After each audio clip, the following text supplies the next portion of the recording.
નમસ્કાર ભક્ત મિત્રો, આજે હું વિડીયો લઈને આવી છું જયા પાર્વતીનું વ્રત ક્યારથી પ્રારંભ થાય છે અને ક્યારે સમાપ્ત થાય છે તથા જયા પાર્વતીના વ્રતની વિધિ શું છે અને વ્રતનું મહત્ત્વ શું છે।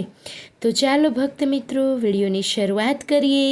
વિડીયોની શરૂઆત કરતાં પહેલાં જો આપ મંત્રમુખ સત્સંગ ચેનલ પર નવા હોવ તો ચેનલને સબસ્ક્રાઈબ જરૂરથી કરી લેજો, વિડીયોને લાઈક કરજો અને શેર કરજો અને કમેન્ટ કરવાનું ભૂલતા નહીં। ધન્યવાદ। જયા પાર્વતી વ્રત પ્રારંભ મંગળવાર 8 જુલાઈ 2025। જયા પાર્વતી વ્રત સમાપ્તિ 12 જુલાઈ 2025। આ વ્રત કરવાથી પતિની તંદુરસ્તી સુધરે છે, બાળકોની સુખાકારી વધે છે। આ વ્રત જે કુંવારી છોકરીઓ કરે છે તેને નીતિવાન તથા ઉત્તમ સંસ્કારી છોકરો પતિ તરીકે મળે છે। શાસ્ત્રાજ્ઞા મુજબ આ વ્રત 5 વર્ષ 11 વર્ષ કરવાનું હોય છે।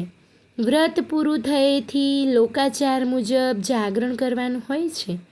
વ્રત કરનારે વ્રત પૂરું થયા બાદ બ્રાહ્મણ દંપતીને જમાડવું જોઈએ। જયા પાર્વતી વ્રત એ શિવ પાર્વતીની પૂજા અર્ચનાનું વ્રત છે। આ વ્રત અષાઢ સુદ 13થી શરૂ થાય છે અને 5 દિવસ સુધી ચાલે છે। વ્રતના ભોજનમાં મીઠું વર્જિત મનાય છે। વ્રતના અંતમાં આખી રાતનું જાગરણ કરી કુમારિકાઓ વ્રતનું સમાપન કરે છે। આ વ્રત કુમારિકાઓ અને સૌભાગ્યવતી સ્ત્રીઓ ઓછામાં ઓછા 5 વર્ષ અને વધુમાં વધુ 20 વર્ષ સુધી કરે છે। આ વ્રતને ગણગૌર, મંગલા ગૌરી અને સૌભાગ્ય સુંદરી વ્રત તરીકે પણ ઓળખવામાં આવે છે। પૌરાણિક માન્યતા મુજબ આ વ્રતથી અખંડ સૌભાગ્યવતીનું વરદાન પ્રાપ્ત થાય છે તથા બાળકોના આરોગ્યની વૃદ્ધિ થાય છે। આ વ્રત સૌ પ્રથમ માતા પાર્વતીએ શિવજીને પ્રાપ્ત કરવા માટે કર્યું હતું ને ત્યારબાદ માતા સીતાએ માતા પાર્વતીની પૂજા કરી જય જય ગિરિવર રાજ કિશોરી પ્રાર્થનાથી મનગમતા વરની પ્રાપ્તિ માટે પ્રાર્થના કરી હતી અને માતા પાર્વતીએ પ્રસન્ન થઈ મનગમતા વરનું વરદાન આપ્યું હતું। તો ચાલો ભક્ત મિત્રો, હવે આપણે જાણીશું કે વ્રતની વિધિ શું છે। તો અષાઢ સુદ 13ના દિવસે સ્નાન કરી સાફ વસ્ત્ર ધારણ કરવા જોઈએ। ત્યારબાદ સંકલ્પ માટે માતા પાર્વતીનું ધ્યાન ધરવું જોઈએ। શિવ પાર્વતીની મૂર્તિ અથવા ફોટો સ્થાપિત કરવો। સૌ પ્રથમ ગણેશ પૂજા કરી પછી શિવ પાર્વતીને દૂધ, પાણી, બિલીપત્ર, કુમકુમ, કસ્તુરી અને ફૂલ ચડાવી પૂજા કરવી। તેમાં ઝવેરાની પૂજા પણ મહત્ત્વની હોય છે।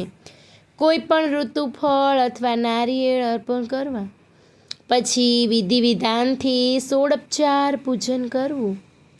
માતા પાર્વતીનું ધ્યાન કરીને સ્તુતિ કરવી। વ્રત દરમિયાન માત્ર ફળ, દૂધ, દહીં, ફ્રૂટ, જ્યુસ, ડ્રાયફ્રૂટ જમવામાં લઈ શકાય છે। તે સિવાય એક પણ વસ્તુ ખાવાની મનાઈ છે। દૂધની મીઠાઈ ખાઈ શકાય છે। ટૂંકમાં અલુણા રહેવાની વાત છે। છેલ્લા દિવસે મંદિરમાં જઈ માતા પાર્વતીની પૂજા આરાધના કરી મીઠું અને લોટની સામગ્રી બનાવીને ખોરાક લઈને વ્રત પૂર્ણ કરી શકાય છે। વ્રત દરમિયાન મીઠું અને અનાજની વસ્તુ ખાવાની સખત મનાઈ હોય છે। વ્રતના અંતિમ દિવસે રાત્રિ જાગરણ કરવાનું મહત્ત્વ છે। જાગરણ એક પ્રતીક છે। જાગરણમાં ધૂન, ભજન, ઉપાસના, જાપ કરવાનું મહત્ત્વ છે। ખરા અર્થમાં અંતર્મનને જાગૃત કરવાની વાત છે। વ્રતની ઉજવણી 5 વર્ષને અંતે, 7 વર્ષને અંતે કે પછી 9 વર્ષને અંતે કરી શકાય છે। માં જગદંબા અખંડ સૌભાગ્યના દાતા છે। સારો પતિ પણ માની પ્રસન્નતાથી જ પ્રાપ્ત થાય છે।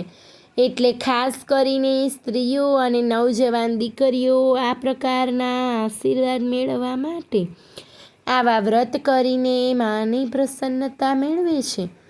વ્રતમાં પૂર્ણ ઉપવાસ ખૂબ જ જરૂરી છે. અન્નનો થાય તો જ મન શુદ્ધ થાય. મન શુદ્ધ થાય તો જ ભગવાનને પામી શકાય.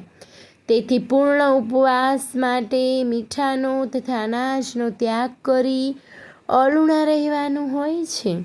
તો ભક્ત મિત્રો, આ હતી સંપૂર્ણ વિધિ, જેના દ્વારા તમે માતા પાર્વતીનું પૂજન કરી શકશો. તો બોલો માતા પાર્વતીની જય, ઉમાપતિ મહાદેવની જય.